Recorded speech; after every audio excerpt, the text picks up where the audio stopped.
Jai Jai Shri Radhe. So Vaishnav ko Jai Shri Krishna.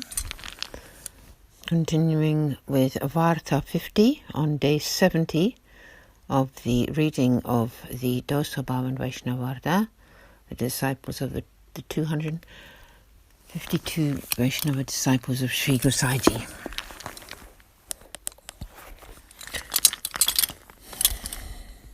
Story of Laxmi Das Joshi, who lived in Gujarat. Bhav Prakash. He is a devotee of Rajasi disposition. In the eternal Leela, his name is Vanaraji, who manifests from Pravina and is thus a form of her divine loving mood. Part 1. Sri Gosaiji had travelled to Gujarat, and his camp set down in Laxmi Das's village. Laxmi Das had the sight of Sri Gosaiji, who granted him the vision of this form as the Lord himself. Laxmi Das prostrated before him and requested him to initiate him with the Lord's name. Sri Gosaiji initiated him with the name and Brahmasambandh. Laxmi Das was financially well endowed, and he asked Sri Gosaiji to grant him the Seva of a child Krishna Swarup. Sri Gosaiji gave him one deity of child Krishna, and Laxmi Das set up a luxurious Seva for him. Part 2. Once Sri Gosaiji was collecting donations for Sri Govardhanaji's Anukut offerings and happily accepted 1 rupee from a Vaishnava with his own hand. Laxmi Das saw this and commented, "O great Maharaj, it is not good for you to do this." Sri Gosaiji asked him what he meant, and he replied, "Please do not take the money with your own hand." Sri Gosaiji said nothing.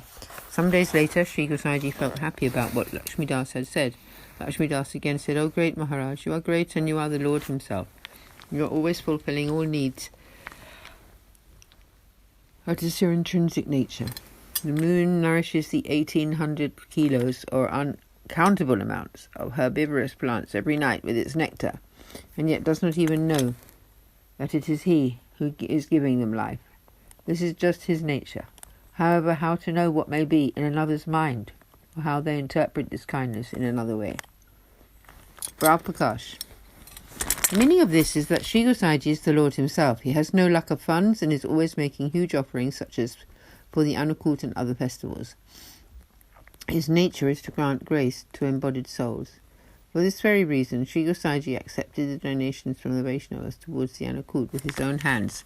In this way, he was so kind to them. However, some may regard this otherwise, and how would this contrary opinion be known? Not everyone might have a pure understanding of this kindness of Sri Gosaiji to the souls, and otherwise interpret it as there being a lack of funds for Srinathji. If anyone seeing Sri Gosaiji accepting funds from the Vaishnavas with his own hand might make this assumption, this would cause them spiritual harm. It was solely in this very mood that Sri Laxmi Das said this to Sri Gosaiji, and he was very pleased with him for doing so. Part 2 continued.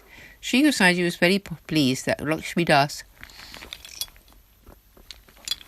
had pointed this out and praised him as an accomplished Vaishnava with insight into the deeper meaning of things. One day Sri Gosaiji went to Dwarka to have the holy sight of Sri Rancholalji, and Laxmi Das accompanied him. He was very pleased to have the holy sight of the Lord there. Afterwards Sri Gosaiji cooked and made the food offerings. After accepting back the prasad, he honoured the prasad by partaking of it. Sri Laxmi Das also partook of that prasad. Sri Gosaiji stayed in Dwarka for some days to have the holy sight of Sri Rancholalji. He again set off from there, and on passing through Gujarat came to Laxmi Das's home. He cooked there and made the offerings, and then after the seva was completed and Sri Gosaiji had taken his meal, all the Brajavasi servants there also received Mahaprasad. They all stayed the night there. Laxmi Das made large amounts of donations to Sri Gosaiji and also gave him donations for Sri Govardhanaji. Laxmi Das walked for a while with Sri Gosaiji, then took his leave and returned home. Sri Gosaiji proceeded to Golkar, and Laxmi Das began to serve the Lord in his own house. He gave up all worldly association. Much time passed like this, and he always had a very innocent nature. Much could be told about him. He spent his whole life listening to and repeating the Lord's pastimes, but never wasted a single second talking about other rubbish. He always behaved in a very polite and correct way when Vaishnavas came to his home, and treated them as if they were the Lord himself. When accomplished Vaishnavas came, he treated them most lovingly. If anyone asked about the Lord, he would willingly engage in conversation with them, but never talked about anything else. Thus concludes Varta 50, the story of Laxmi Das Joshi, who was the recipient of Sri Gosaji's great grace and an accomplished Vaishnava, with whom Sri Gosaji was pleased. Therefore his tale was never ending. Part Varta 51, the story of Dhyan Das Kshetri, who lived in Gujarat. He is a devotee of Tamasi disposition. In the eternal Leela, his name is Manasa Devi, who manifests from Pravina and is thus a form of her divine loving mood. Part 1. Once when Sri Gosaji was travelling through Gujarat on his way to Dwarka, Dhyan Das took the name initiation from him. One day he came to Gokul to have Sri Gosaji's sight, and there he took the Brahmasambandha initiation in front of Sri Navneet Priyaji. After that, Dhyan Das stayed there with Sri Gosaji and never ever left his side. Dhyan Das went with Sri Gosaji wherever he went. At that time, another Vaishnava was living close to Sri Gosaji. He had the symbol of a lotus flower in the palm of his hand. Everything that he touched flourished and never diminished. Jagannath Das was very innocent and unaware of his own powers. Bhav Prakash. In the eternal Leela, his name is Kirti. He belongs to Sri Yamunaji's group of Sakhis.